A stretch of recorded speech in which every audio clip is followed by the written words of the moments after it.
Hello and welcome everybody, this is Aprilian. Thank you for watching this video about NBA 2K14 My Career Big Man.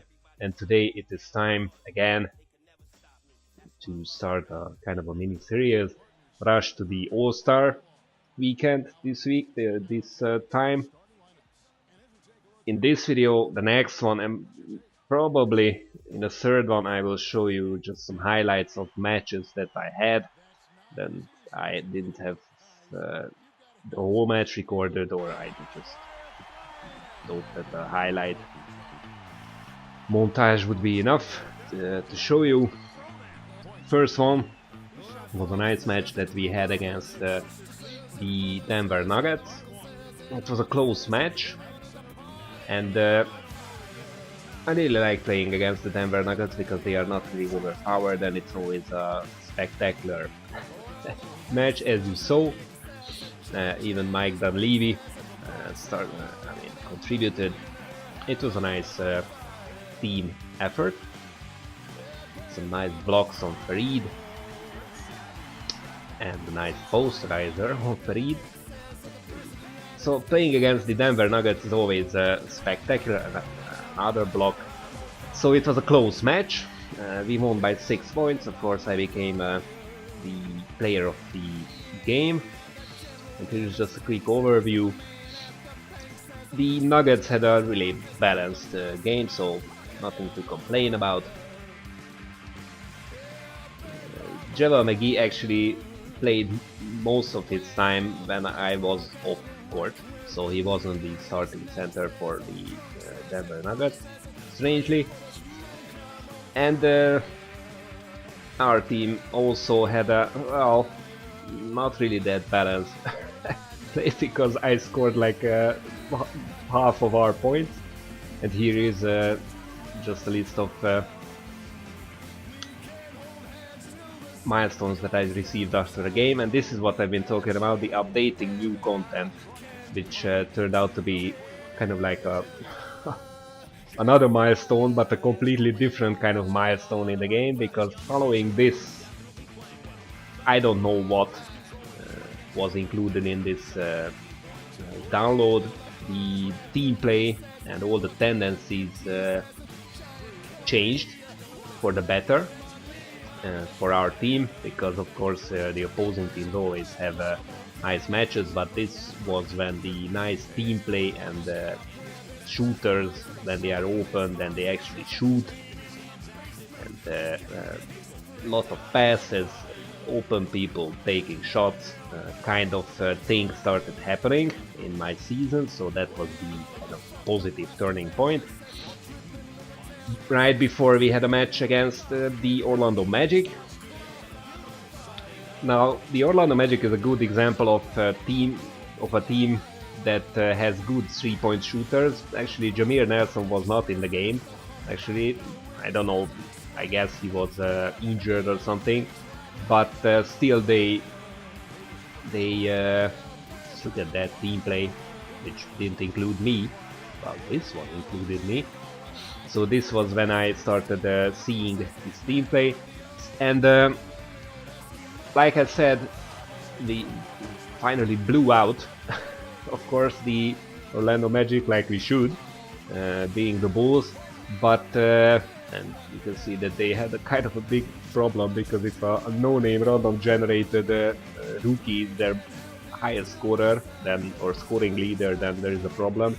But the thing is that they are a nice 3-point shooting team, and these teams always can surprise you, at least, let's put it that way.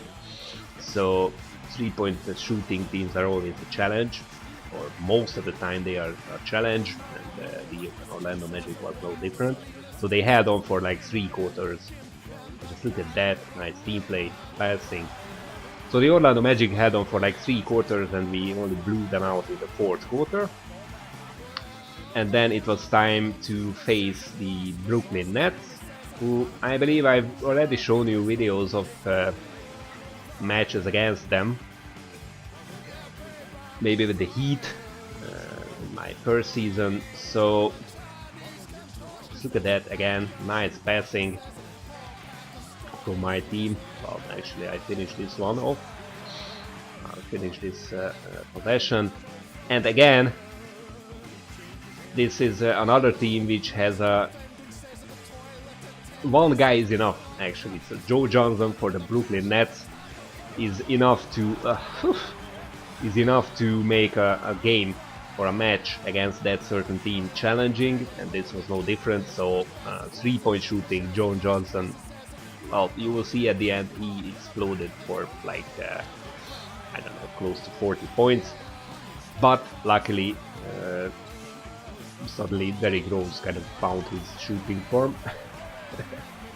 And I usually like these reverse dunks because I mean, take a good look at them, because this is the last time that when we will see them. Because after this match I unequipped them, because there were quite a few occasions where I actually missed the dunk. These were the only dunks that I ever missed, so I didn't really feel like missing dunks anymore. At this point I was increasing my speed, as you saw, and you will see in just a few minutes as well some more examples of it. Again, Joe Johnson for 3. He was at like 30 points at this 30 points at this point. So you will see that I was increasing actually my speed and quickness, because I wanted to go, wanted to be able to go on fast breaks, and it worked. It cost like 6,000 to increase it to 80, I believe the cap at this moment, but it's really worth it. So at this point I started running fast breaks for my team, so that was a nice addition to my game. And just look at this, Paul Pierce. I mean, you cannot really see it because it goes out of the picture, but it's 90 centimeter vertical, which is like 40 inches or so. Paul Pierce is okay, so one of the highest verticals that I ever saw. I mean, that's not really that's not really possible, but in the game he's capable of doing those. But anyway, that even though they kept it, just look at that again, finding the open teammate, and he actually takes a shot. So, and again, Derrick Rose just creating a shot for himself and then taking the shot and making the shot was a nice welcome change that I started noticing. We didn't really blow out the Brooklyn Nets, but we took a comfortable win. Let's look at that, Joe Johnson 34 points. But yeah, so he was the leading scorer for the Nets. The other people didn't really contribute as much. And on our part, yeah, well, at least Derrick Rose woke up with 5 of 5 3-point shooting, so it was an exceptionally good performance from him. At this point, as you can see, my points per game actually started increasing like exponentially. So at a later point I reached like 40 points. But on the other hand, I have to admit that my rebounding actually it's decreasing at this moment, because I don't really put in the effort, which I should, so that's a bad thing. Now this match, actually it was the first of 2 matches that we had, so like 2 consecutive matches against the Indiana Pacers. Now the Pacers are one of the toughest opponents that you can have, in a good way. So they are really challenging matchup all the time, because they do everything. They can shoot from outside. Their defense, as you saw, steals and everything is excellent. They have 3-point shooters, they have dunkers, they have everybody. So they are really capable of like taking you to pieces. And actually rebounding against them is really tough, and I wouldn't say scoring inside or in the paint is tough against them, because as you can see I had my fair share of dunks, just like that one. But and just look at this. Nice windmill from Derrick Rose. So they were leading at halftime, but after that you will see that that we like switched into high gear and everybody was dunking left and right. Just look at that. My whole team, like, it took like a miracle potion in the second part or second half or something. So we eliminated or we erased a 6-point deficit and actually came away with a 4-point win, which was of course a close match. But it was a really enjoyable match. My rebounding actually was not that good, but points and blocks were a strong part. I mean, a strong point from my part. Really enjoying these matches against the Indiana Pacers. So on superstar difficulty, they are a perfect opponent. And as you can see, they had a really balanced stat sheet, so everybody really contributed. So you couldn't really like defend one guy and then turn off the whole opposing team, because they always have a lot of options to score.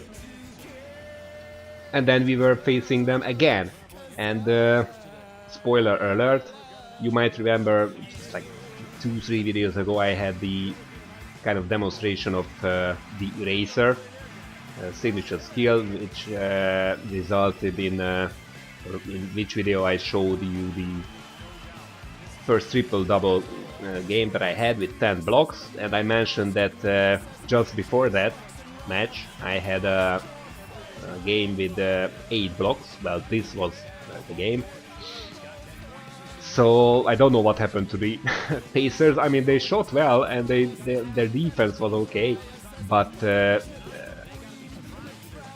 maybe it wasn't their fault. Maybe it was my luck or my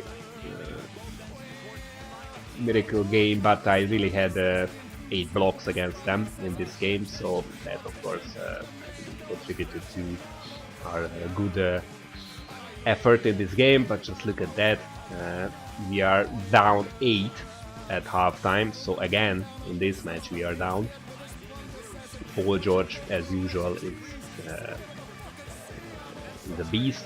And actually I wasn't the top scorer of the Bulls at halftime, but then the miracle started happening. So again we switched into high gear, especially me, because yeah, even if you have like a low scoring first half or first few quarters, you shouldn't give up, because especially if you have Gatorade, you will not be fatigued, but the opposing team will fatigue. So then your minutes will, or your moments will come. Actually, and mine did as well in the second half. So again I was blocking shots left and right after a total of 8 blocks, and this sequence was beautiful. I mean, the steal and then the between the legs save and then assist to Derrick Rose fast break dunk. It was beautiful. So this was the kind of game that we had in the second half.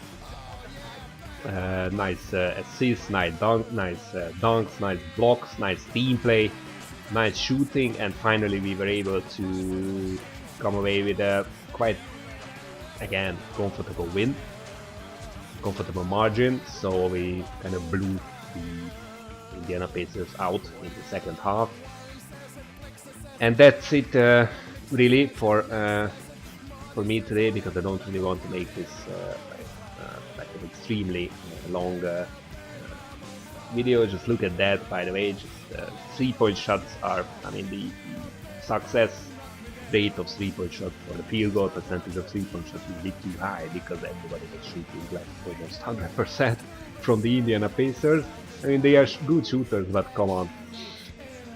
But here, as you can see, well, again, basically it's the starting five who has usually like a nice distribution of points. But again, this was a close triple-double for me, so I always scored like half the points of our team. And that's it for me today. Thank you for watching and see you next time.